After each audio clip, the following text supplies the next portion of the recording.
Bienvenidos de vuelta a DFC Books. Qué gusto tenerlos aquí para sumergirnos juntos en otro gran libro. Y como siempre nos encantaría saber qué obra les gustaría que analizáramos. Déjenos sus sugerencias en los comentarios, de verdad que los leemos todos. Hoy vamos a abordar una obra que no es exactamente una novela, tampoco un ensayo, es casi un testamento espiritual. Hablamos de La Resistencia, del gran escritor argentino Ernesto Sábato. Se publicó en el año 2000, justo en el cambio de milenio, y está armado como 5 cartas, muy íntimas, dirigidas a quien lo está leyendo. Y para entender el peso de esas cartas, creo que es clave entender a la persona que las escribe. Ernesto Sábato es una figura, fascinante del siglo XX. Porque hay que pensar que él no empezó como escritor, para nada. Él era un científico, un físico de un nivel altísimo. Llegó a trabajar en el laboratorio Curie en París. En el laboratorio Curie. O sea, en el mero epicentro de la física nuclear. Exacto. Es que eso es lo que a mí se me hace increíble, el salto que da, pasar de la física de partículas, de la certeza matemática, a la literatura, que es el terreno de la duda, de la ambigüedad. Digo, ese brinco ya te habla de una búsqueda personal tremenda, ¿no? La misma que se siente en todo el libro. Totalmente. Fue un abandono de la ciencia porque sintió que la razón, la razón pura, no le daba respuestas a sus preguntas más hondas. Y no se convirtió en un escritor encerrado, ¿eh? Fue una de las grandes conciencias morales de Argentina. Su papel más definitorio, y yo creo que el más doloroso, fue cuando presidió la CONADEP. La comisión que investigó las desapariciones durante la dictadura. Sí, esa misma. Un trabajo titánico. De ahí salió el informe histórico y devastador que es el Nunca Más. Entonces, cuando Sábato escribe La Resistencia, no está hablando desde la teoría, ¿verdad? Para nada. Habla de un hombre que ya vio de frente lo mejor de la razón humana y también, pues, los peores abismos. Su palabra tiene un peso existencial enorme. Exacto. Por eso cuando le dan el premio Cervantes en 1984, se reconoce no solo al genio literario, sino al referente ético. Y con todo ese bagaje, con casi 90 años, escribe estas cartas. Bueno, pues entremos en materia. El libro arranca sin rodeos. En la primera carta, Lo pequeño y lo grande, Sábato lanza una llamada de urgencia. ¿Cuál es el gran problema que ve en el mundo que estaban haciendo con el siglo XXI? El problema para él se resume en una palabra que va a recorrer todo el texto: abstracción. Él sentía que la vida moderna nos estaba desconectando de una forma muy violenta del corazón de las cosas, de la experiencia directa, tangible. Ajá. Lo explica con un ejemplo que es casi una parábola. Cuenta que le mostraron una exposición virtual en una computadora y que le pareció, en sus propias palabras, cosa de mandinga. Cosa del diablo. O sea, algo sin alma, sin cuerpo. Justo. Y lo contrasta con una talla de madera, muy rústica, del pueblo Toba que él tenía en su escritorio.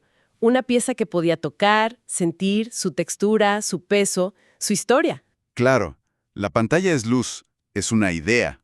La madera es materia, es vida. Exacto. Y su tesis es que esa abstracción se ha extendido a todo, al trabajo, a las relaciones, y esto nos lleva, según él, a una indiferencia metafísica. Ya no nos sentimos parte del mundo, sino espectadores. Hay un término que usa que se me quedó grabadísimo porque parece que lo escribió ayer, el átomo cápsula. Uf, sí. Es que cuando lo leí fue imposible no pensar en la gente en la calle, cada quien con sus audífonos, viendo su pantalla, metido en su burbuja.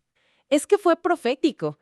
Él escribió esto justo antes de que los celulares se volvieran, una extensión de nuestro cuerpo. Su crítica principal era contra la televisión, que decía que generaba una pasividad peligrosa. Uno solo acepta lo que ve sin sentirse responsable. Y hoy esa pasividad se convirtió en una actividad frenética, pero igual de aislante, ¿no? El scroll infinito en redes sociales. La cápsula ahora la llevamos en el bolsillo. Justo. Y es una cápsula que nos promete conexión, pero muchas veces nos da más soledad. Nos encierra en un algoritmo que solo nos muestra más de lo mismo. Sábato advierte que cuando dejamos de sentirnos responsables por lo que pasa, nuestra libertad está en peligro. Exactamente. La libertad requiere compromiso, y el compromiso requiere sentir que la realidad del otro es tan concreta y real como la nuestra. La abstracción rompe ese vínculo. Vaya. El diagnóstico que pinta es durísimo. Te deja un poco sin aliento. Pero el libro no se llama La desolación, se llama La resistencia. ¿Por dónde empieza uno a resistir todo esto? Y aquí viene lo genial de Sábato. Para él, la esperanza no viene una gran solución política externa. Nace, paradójicamente, de la misma crisis. Es esta situación límite la que nos obliga a redescubrir sencillas pero humanas verdades. La resistencia, por lo tanto, no está en los grandes gestos, sino en lo pequeño, en lo cotidiano. No es una revolución con pancartas entonces, es una revolución íntima. Precisamente, y para explicarlo usa unas imágenes poéticas con una fuerza brutal. Describe unos cipreses que vio en la estepa patagónica, al borde del desierto. Ajá. Los llama, con una belleza tremenda, una legión suicida. Qué imagen tan potente. Te hace pensar en esas pequeñas cosas que uno hace casi por instinto para no volverse loco. Ese gesto de amabilidad, esa llamada en vez de un texto. Esos son tus propios cipreses. Tu propia legión suicida contra la indiferencia. Exacto. O algo tan simple como su fe en los cafés. Él los veía como los últimos reductos de la humanidad, lugares para la charla sin prisas, para el encuentro real. Entiendo. Entonces, si el problema es la desconexión, Sábato sugiere que hay que recuperar nuestras historias colectivas. Y ahí es donde entra su defensa de los mitos en la segunda carta, ¿cierto? Sí, él dice algo que va muy a contracorriente de nuestra época, que es tan literal. Dice que una cultura se empobrece cuando empieza a ver los mitos como, pues, como simples mentiras. Como cuentos para niños. Ajá. Para Sábato, un mito no es una mentira. Es un relato simbólico que contiene las verdades más profundas del etos de un pueblo. No es un recuento de hechos, sino un mapa del alma. Justo. Son historias que nos ayudan a darle sentido a nuestras luchas. Y pone un ejemplo brillante, el de Jean-Paul Sartre durante la ocupación nazi. Sartre quería hablarle a los franceses sobre la necesidad de resistir. ¿Y qué hizo? No escribió un panfleto, escribió una obra de teatro, Las Moscas, que es una relectura del mito griego de Orestes. ¡Wow! Usó esa historia milenaria para hablar de la libertad en su presente. Los mitos nos dan un lenguaje para nombrar nuestros propios demonios. De aquí la conversación se pone todavía más profunda porque nos lleva a su propia búsqueda. Antes de seguir, una pausa muy breve. Si este análisis les está aportando valor, por favor consideren suscribirse al canal. Nos ayuda muchísimo a seguir creando este contenido. Es un clic que para nosotros hace toda la diferencia. Retomando, Sábato nos confiesa, con una honestidad brutal, que ni la ciencia, ni el surrealismo, ni el activismo revolucionario, nada de eso logró saciar su angustiosa sed de absoluto. Después de buscar en tantos lados, ¿dónde encontró un ancla? La encontró en el arte. La literatura y la pintura fueron su puerto definitivo. Y su argumento sobre el origen del arte es muy potente. Él sostiene que el arte no nace de la felicidad, nace del desajuste con el mundo, nace de la ansiedad, del descontento, de la herida. El arte como una forma de suturar esa herida, o al menos de darle una forma. Exacto, y por eso defiende que la novela, a diferencia de un tratado científico, es el único lugar que puede contener la complejidad del ser humano. Un ensayo te exige coherencia, pero la novela, dice Sábato, puede mostrar a una persona siendo al mismo tiempo despiadado y generoso, austero y libidinoso. Me fascina esa idea que menciona de que persona viene del latín y significa máscara, y que todos tenemos muchas. La novela es entonces el escenario para todas esas máscaras. Exactamente. Hoy en redes sociales se nos exige una marca personal, una coherencia que es profundamente inhumana. Cierto. La novela, en cambio, te devuelve el derecho a tu propia contradicción, a tu oscuridad y a tu luz.